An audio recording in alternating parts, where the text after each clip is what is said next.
માધવપુર ઘેડમાં આવેલ માધવરાયજીનું મંદિર હિન્દુ ધર્મના સમર્થનનું પ્રાચીન કેન્દ્ર છે, જે મથુરાધીશ ભગવાન શ્રી કૃષ્ણ અને રૂકમિણીની પ્રણયકથા સાથે જોડાયેલું છે.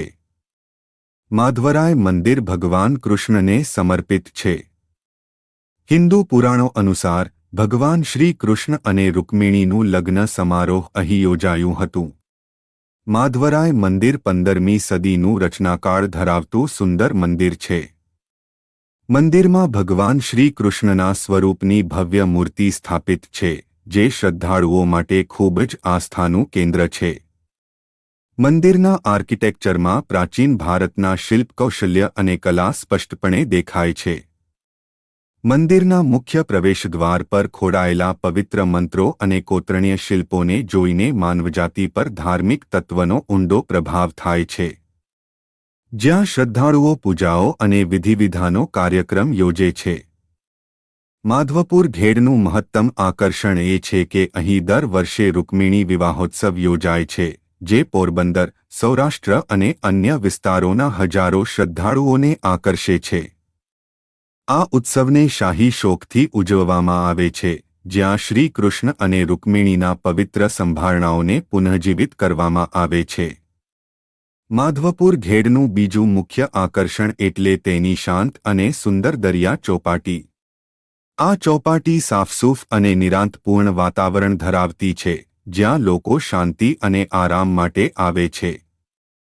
આ દરિયાકિનારા પર પ્રકૃતિની શોભા અવિરત દેખાય છે, જ્યાં આકાશ અને દરિયાનો મિલન કશો ચમત્કારિક દ્રશ્ય ઊભું કરે છે. માધવપુર ઘેડની ચોપાટી તેની કુદરતી સુંદરતાથી મોહક છે. નરમ સીમમાં રેતી અને સુંદર પાણીનો દરિયો અહીંના તટને જાદુઈ બનાવે છે. સાંજના સમયે અહીં સૂર્યાસ્તનું દ્રશ્ય અત્યંત મનોહર લાગે છે, જે સૌંદર્યપ્રેમી લોકોને અદ્ભુત અનુભૂતિ કરાવે છે. પર્યટકો માટે અહીં નૌકાવિહાર, દરિયે તરવાનું અને નરમ રેતી પર ચાલવાનું અનોખું આનંદ છે. માધવપુર ઘેડ ઐતિહાસિક વારસાને કુદરતી સૌંદર્ય સાથે જોડે છે, જ્યાં શાંતિ અને દિવ્યતા એકસાથે અનુભવાય છે. અહીંની મુલાકાત એક અનૂઠી ધાર્મિક અને પ્રકૃતિપ્રેમી પ્રવાસનો અનુભવ છે. આવા સુંદર વિડિયો જોવા ચેનલને સબસ્ક્રાઇબ કરવા વિનંતી છે.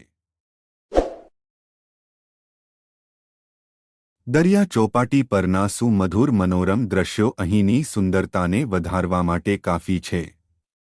શીતળ હવા સાથે દરિયાના મોજાઓના અવાજ સુખદ શાંતિ આપે છે.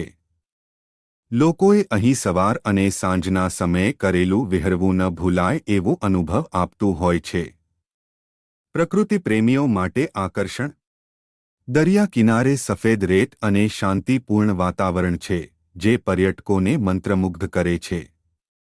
જો કે આ ચોપાટી સૌથી વધુ પ્રસિદ્ધ તેની નિરાંત માટે છે, પરંતુ તેમાં નાની રમૂજ જેવી પ્રવૃત્તિઓ પણ લોકો માટે ઉત્તમ મનોરંજન પ્રદાન કરે છે. સાંસ્કૃતિક મહત્વ. દરિયા કિનારે બેસીને મંદિર તરફ જોવાનું દ્રશ્ય શ્રદ્ધાળુઓ માટે મનોમન આસ્થાનું સંકેત આપે છે. આમ, ચોપાટી માત્ર પ્રકૃતિપ્રેમીઓ માટે નહીં પણ ધાર્મિક શ્રદ્ધાળુઓ માટે પણ એક પવિત્ર સ્થળ છે. તો મિત્રો, માધવપુરની મુલાકાત અવશ્ય લો, ખાસ કરીને માધવરાવ અને રૂકમણી મંદિર, જ્યાં જગતપતિ દ્વારકાધીશ માતા રૂકમણી સાથે બિરાજે છે. ચેનલને લાઇક, શેર અને સબસ્ક્રાઇબ કરવા વિનંતી છે.